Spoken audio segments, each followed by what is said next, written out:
রাজনীতি করা তো দূরের কথা, এ সম্পর্কে খোঁজও রাখেন না এমন অনেকেই শিক্ষার্থীদের কোটা আন্দোলন ঘিরে সহিংসতায় মৃত্যুর মুখ থেকে ফিরে এসেছেন। অনেকেই ভুলতে পারছেন না পেশাগত দায়িত্ব পালনের সময় নির্যাতিত হওয়ার ভয়ঙ্কর মুহূর্ত। তাদের দাবি সহিংসতা সৃষ্টিকারীদের বিচার ও স্বাভাবিক বাংলাদেশের। আন্দোলন বিষয়ে কিছুই জানি না, কারণ আমি দিন কাজ করে দিন আনি দিন খাই। ওইসব বিষয়ে কি হয় না হয় ওইসব দেখিই না আমি। খেটে খাওয়া মানুষ যারা সংঘাত চায় না তারা, তবুও কোটা আন্দোলন ঘিরে সহিংসতায় আহত তাদের অনেকে। বাদ যাননি সরকারি কর্মচারীও। আমি আনসারে চাকরি করি, দায়িত্বে ছিলাম। ছাত্ররা দেখা গেছে আক্রমণ করছে, তো ওইটা বাধা দিয়েছিলাম। আমরা তো ওখানে 12 জন, আর তারা তো প্রায় শত হাজার হাজার। এমন নানা বয়সী নানা পেশার মানুষ আহত হয়ে চিকিৎসাধীন। এ অবস্থায়ও জানতে চান শিক্ষার্থীদের যৌক্তিক আন্দোলনে নৃশংস ও সহিংস পরিস্থিতি কেন সৃষ্টি হলো, আর এতে লাভই বা কার। আন্দোলন তো ছিল দূরের থেকে আস্তে আস্তে আমাদের দিকে আসছে, এই দেখে দৌড় দিচ্ছিলাম, দেখে গুলি লাগছে। অনেকগুলো ছেলেবেলে আমাকে গতিরোধ করলো।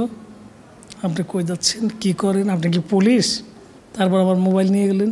প্রধানমন্ত্রীর সাথে আমার স্টিল ছবি দেখছে, ছবিটা দেখে উল্লাস করে বলছে, এই প্রধানমন্ত্রীর লোক পেয়েছি।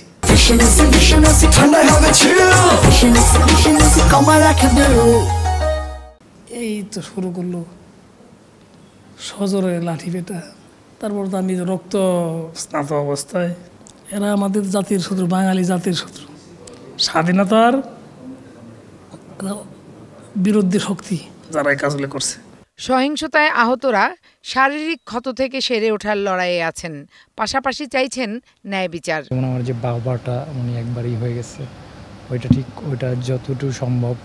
আপাতত আমার এখানে গুলি লাগার কারণে পেটে সেলাই করা আছে, ওগুলো ঠিক হওয়ার পরে স্যার বলছে যে এটা আমার আমাদের ঠিক করে আমার আঙুলটা পড়ে গেছে। কারো রাজনৈতিক ষড়যন্ত্রে কেউ যেন আর এমন ক্ষতির সম্মুখীন না হয়, এমন চাওয়া স্বজনদের। সুষ্ঠু বিচার যেন পাই জাতির কাছে, সেই দোয়াই রইল। আমরা একটা সুষ্ঠু বিচার চাই মাননীয় প্রধানমন্ত্রীর কাছে।